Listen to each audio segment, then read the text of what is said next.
So Zach, tell us about Painter Bros. I'd love to hear kind of why this whole thing started. Well, it was, I guess I started when I was 19 years old or so. I didn't want a boss, and I thought just probably like every other 18-year-old thinks that you know how to do it better than the last guy that did it. And so I didn't know what I didn't know and kind of jumped in and started working first as the painter and painted a bunch of houses, some buildings, and then grew it into what it is today over about a decade of work. That's crazy. Did you have a passion for painting, or you literally just didn't want to work for anybody? Like, why painting? I mean, I wasn't like born with this desire to be a professional painter. Like I didn't aspire to like, woohoo, I'm going to go do construction. But no, I was a quarterback in high school and super engaged in sports. And I ended up getting hurt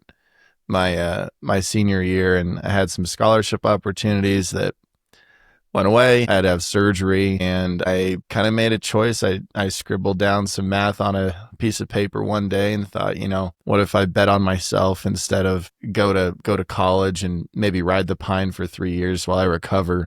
So yeah, that was kind of the deciding factor of what made me do it. I didn't really like college. I didn't really like school. I always learned by doing. I was not a great, I mean, I'm a good listener, but that's just not how I learn. I have to go do it physically. And so I knew I was good at it. I had some family that were in the trades. And so that gave me kind of a step up. The guys at Five Star Franchising, there's some family of mine that helped start the Five Star Painting brand. And that was kind of my initial into the industry. Okay, so there was some franchising pedigree that you came from. A little bit, a little more than most, probably. Yeah, I was going to say that's awfully advanced for a 19-year-old to say, I'm going to bet on myself. I mean, that's pretty amazing. Yeah. I mean, looking back on it now, it's a lot more amazing than it felt then. Just thinking about my choices. I didn't have anything to lose then. Of course. Yeah. I had $400, Right. I was in a business strategy meeting with some guys who I highly look up to. And one of the conclusions the group came back with is that when we were younger, and suggestion, recommendation to young people is take more risk, because why not? If you don't do it in your 20s, or in your case, when you're 19, you're never going to do it potentially, or it's harder to do it, of course, when you're in your 30s and 40s, just, life changes and stuff, but take more risk when you're young. You can bounce back, you can pivot, you can try new things, find out what works, what doesn't work. So I imagine then, since you had family in the trades, you were encouraged, or I should say you were not discouraged, to go into this business and go into your own business starting out so young. Is that true?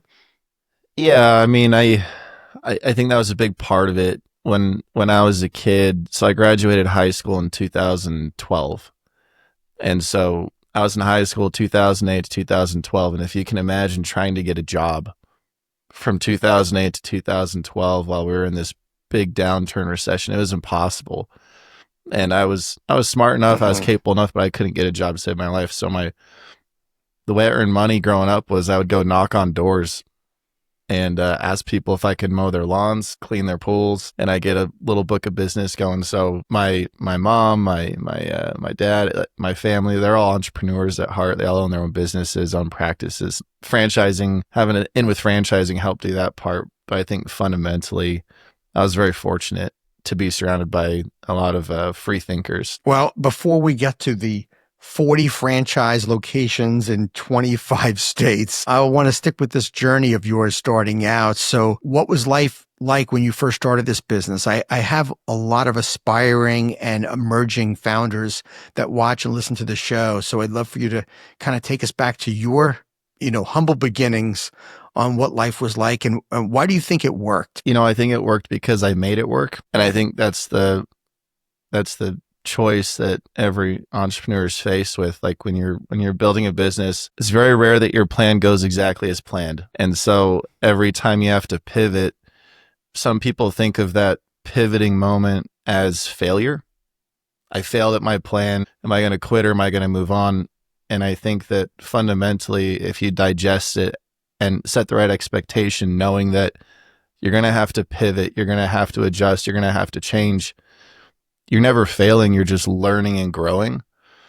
And so I think once I started to grasp that mentality of expecting challenges, expecting speed bumps, and being ready to pivot, that made it not easy, but a lot easier, because I had the same end goal of what I wanted to do, and I was still accomplishing my little goals along the way instead of feeling beat up along the way. So yeah, that's probably the base of it. That's the makings of a winner right there. I think too many folks get caught up in, when they start a business, they make a decision and they think they have to stick to it, and then they hear, well, you have to, you have to have grit, you have to grind, which all those things are right, but they miss the part about the ability to pivot and to be flexible and making changes. You're not going rogue, and it's okay to change your mind. And I think what happens sometimes, and I think the reason why so many business owners fail, or even franchise founders fail, is that they think because their model started a certain way, this is the way it needs to be. And then they get caught up. People make bad decisions, they make mistakes, and then they're afraid to make another decision. And that's like the worst thing you can do, is be afraid to make another decision. And for you to do that at an early age, it's super impressive, because what you essentially are telling the audience of what you did was you were anticipating, and there's nothing more powerful than that. You anticipated that you were going to have a challenge and you were okay with it, versus getting hit in the face and being reactive. Of course, we don't know what problem is going to occur and what's going to come next, but the ability to, I guess the best way to say it is your ability to absorb it. It's almost like you absorbed it and you were able to, bounce back or bounce off of it. And that's not something that people do, especially at a young age. So that's amazing. What do you think?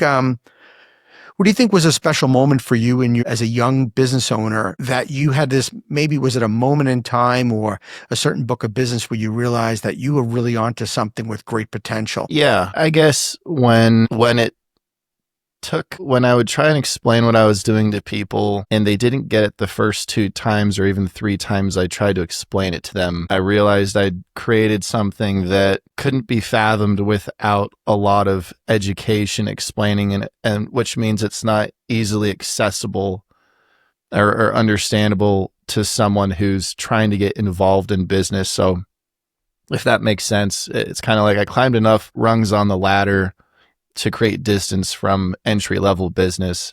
And so, a few years ago, as I started doing more of the national accounts business, the franchising side, I mean, there's still people I could tell what I do maybe 5 times to them, and they're like, I don't get it. That sounds amazing. I don't get it. And I was like, it feels good to know that, yeah, I know where I'm at.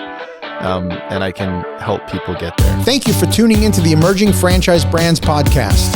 For additional insights, guest applications, and to stay connected, visit us at efbpodcast.com. The Emerging Franchise Brands podcast is for entertainment purposes only, and the views expressed do not necessarily represent those of Emerging Franchise Brands, its host Frank Fumey, or Emerging Franchise Group LLC. Any discussed franchise or investment opportunity requires thorough investigation, obtaining proper disclosure documents, and expert consultation before making any investment decisions. The podcast and its host do not offer professional advice or endorsements, and they hold no responsibility for actions, representations, accuracy, or consequential damages related to the podcast content.